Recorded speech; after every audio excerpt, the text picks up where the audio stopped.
चलो देखो एक्सरसाइज 10.2 सवाल नंबर 4 क्या बोल रहा है कि सिद्ध कीजिए कि किसी वृत्त के किसी व्यास के सिरों पर खींची गई स्पर्श रेखाएं समानांतर होती है।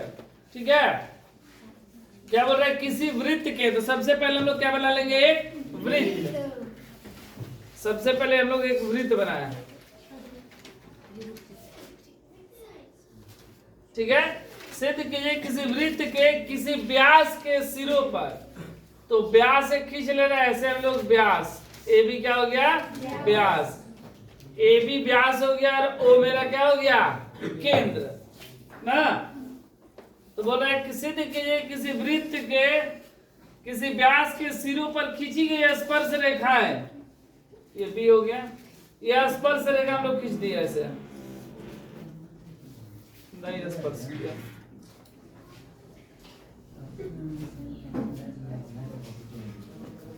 ये स्पर्श कर दिया।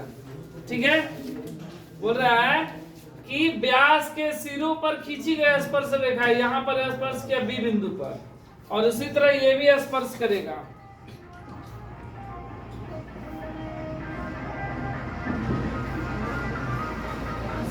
ये स्पर्श किया, इसका नाम हम लोग रख दे रहे हैं कुछ भी, एल एम पी क्यू, ये दो स्पर्श रेखा हो गए।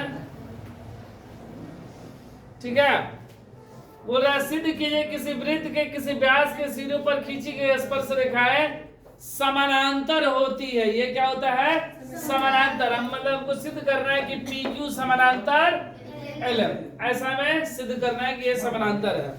तो देखो सबसे पहले क्या क्या दिया गया वो लिख लो। दिया है, क्या दिया है, ओ केंद्र वाला एक वृत्त है, एक वृत्त है, ओ केंद्र वाला क्या है, एक वृत्त है। ए बी वृत्त का व्यास है, वृत्त का व्यास है ना, वृत्त का व्यास है, और ए बिंदु से एलम स्पर्श रेखा तथा बी बिंदु से पी क्यू स्पर्श रेखा खींची गई है।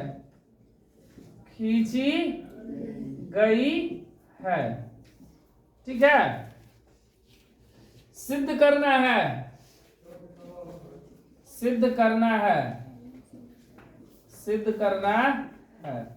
हमें क्या सिद्ध करना है कि एल एम समानांतर है पी क्यू का, ये इसके समानांतर हमें सिद्ध करना है।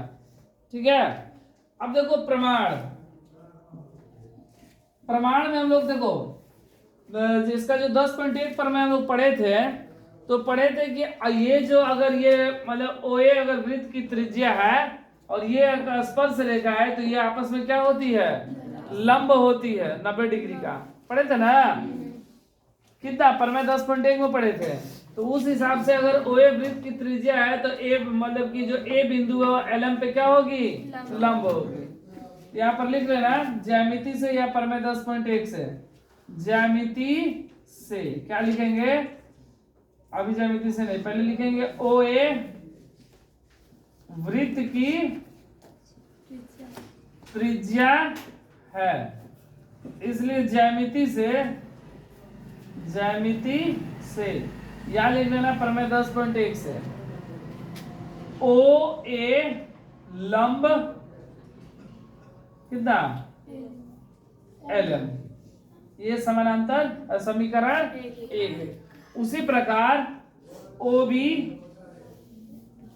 वृत्त की त्रिज्या है, इसलिए ज्यामिति से वो भी क्या हो जाएगा, ज्यामिति से ओ बी लंब पी क्यू, समीकरण 2। अब देखो यहां पर ओ ए तथा चलो यहाँ पे देखो, ये दिखाई नहीं दे रहा है, यहाँ पे लिख दे रहा है ओ बी वृत्त की त्रिज्या है, इसलिए ओ बी लंब पी क्यू। समीकरण 2। अब देखो ओ ए तथा ओ बी, ओ ए तथा, चलो तो यहां पर देखो ये जैसे हो गया मेरा ओ ए लंब एल एम, उसी प्रकार ओ बी वृत्त की त्रिज्या है, वृत्त की त्रिज्या है, इसलिए ओ बी लंब पी क्यू। ये समीकरण क्या हो गया? 2 हो गया। अब देखो समीकरण 1 और 2 दोनों में कोई भी चीज हमको बराबर दिखाई नहीं दे रहा है, नहीं दिखाई दे रहा है। चलो नहीं दिखाई दे रहा है, कोई बात नहीं है।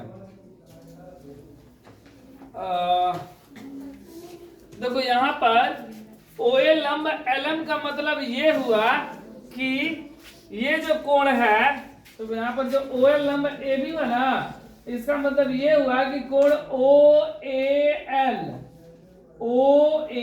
एल बराबर 90 डिग्री। हम लोग इसको समीकरण 1 ले लेंगे, ठीक है। या ओ एल एम भी 90 डिग्री हो जाएगा। 90 डिग्री का मतलब ये भी 90 डिग्री का और ये भी 90 डिग्री का। और यहाँ पर जो है तो हम लोग कौन सा लिए हैं? ओ ए एल लिए हैं, ओ ए एल इधर वाला, तो इसमें हम लोग कौन सा नीचे वाला ले लेंगे? O L O B Q, कोण ओ बी क्यू बराबर 90 डिग्री, हम लोग लेंगे इसको समीकरण 2, ठीक है। अब देखो समीकरण 1 और 2 में मेरा ये भी 90 डिग्री और ये भी 90 डिग्री है ना।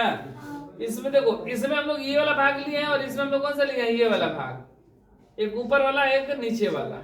तो समीकरण 1 तथा 2 से, समीकरण 1 तथा 2 से क्या हो जाएगा?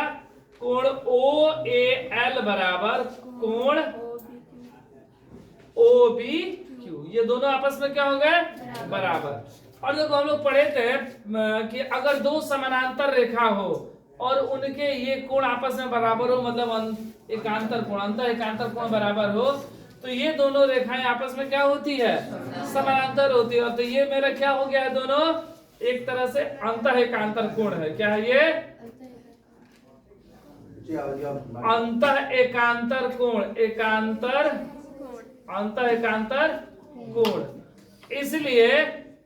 इसलिए जो होगा वह क्या होगा? आपस में समानांतर होगा। इसलिए ये आपस में क्या हो जाएगा? समानांतर हो जाएगा। एल एम समानांतर पी क्यू सिद्ध हुआ।